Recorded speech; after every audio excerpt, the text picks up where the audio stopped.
Hi guys, welcome to day 34 of the HardThings Challenge. Welcome to the first week of 2026.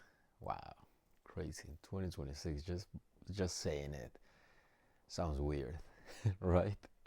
Because I remember when I was a kid, you probably remember when you were, like 20 years younger.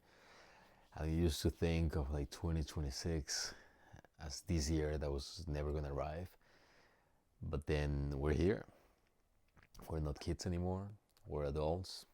If you were an adult 20 years ago, then you're headed into those retirement years.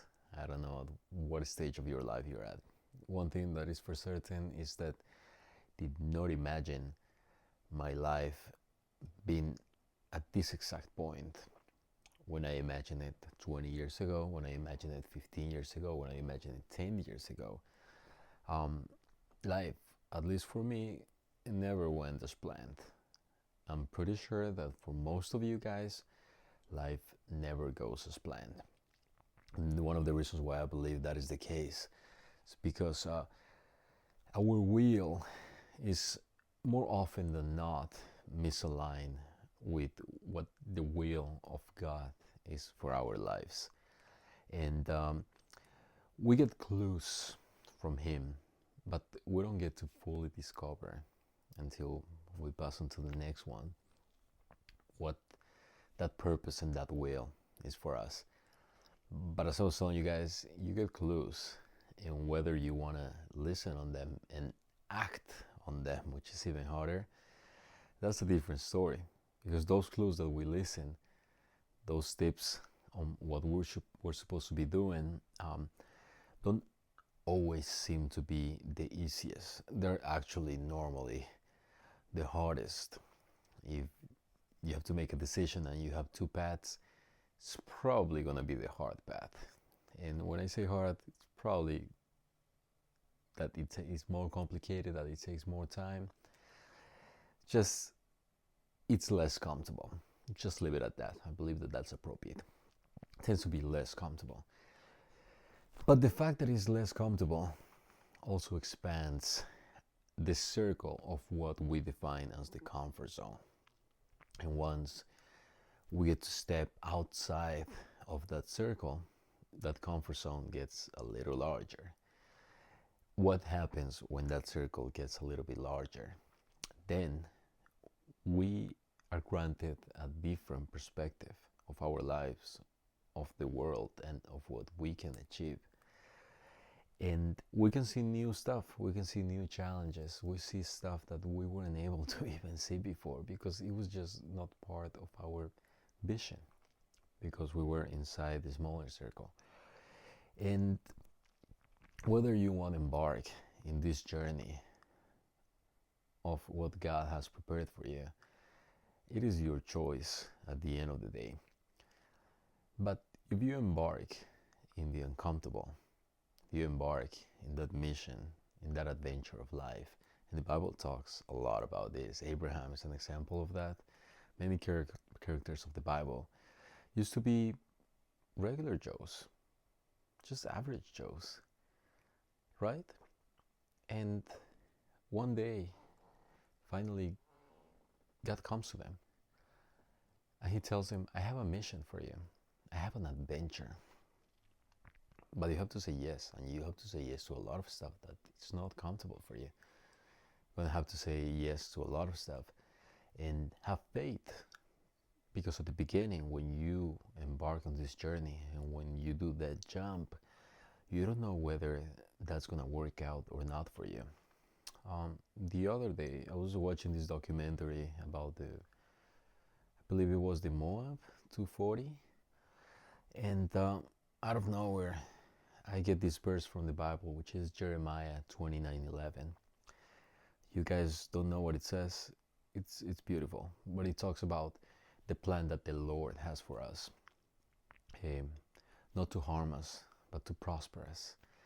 And it appeared at such a random place, and it was so random because I was not even like paying attention. But for some reason, from one second to another, just wanted to go back. For some reason, I wanted to see what did it say, at that specific scene of the documentary. That's when I saw it, Jeremiah 29:11, and I didn't know it from the top of my mind, so I went and I looked it up, and it gave me comfort. It gave me reassurance. Then even though I'm embarking on this adventure, on this journey, and I don't know um, what the conclusion of it is going to be, what the future awaits for me, it gave me reassurance that as long as I have my faith, then I am sure that the Lord has something really good prepared for me in the future. And this morning, I needed that. I definitely needed that. It was a challenging morning for sure. Um, believe that when it comes to going to this journey, there's ups and then there's downs. And yesterday was a great workout. Could see that my body started evolving, started shifting to a different type of machine. But this morning I woke up feeling like I re-injured my arm, and I've been really taking care of it. But this morning I woke up with that, and obviously it just brings a lot of negative stuff into your mind, and you start questioning yourself, in my case, whether my body is good for this type of challenge that I have prepared. Because even though for the Ironman, most of it's running, the marathon, and cycling, also have to do swimming. And at the same time, I call myself a hybrid athlete. But at this time, I cannot even lift with my left arm. So my mind went to this sort of negative headspace. And I needed to remind myself of Jeremiah 29:11, and just remind myself that all I need is faith. All we need is faith. And trust that what is coming is going to be better. And that as long as we're willing, as long as we trust the process, we're going to get better. We just have to make sure that we give our 100%. That is all. So that was my day 34 of the HardThings Project.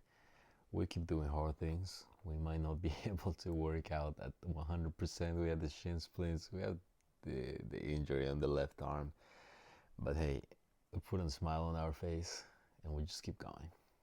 That's why tomorrow, day 35, we're going to do cycling, like an hour and a half. Zone 2, not zone 3. Gonna keep building the engine, keep building the legs, making sure that we're adding a little bit of distance as well, especially now that we're not being able to run. I believe that cycling and swimming and that combination is going to be key. So the engine is ready for when the shins heal. And then we're going to do a little bit of upper body. We'll see how the arm feels, but I believe that after all the work that we have been doing with the tendons and the resistance bands, we cannot just stop lifting weights.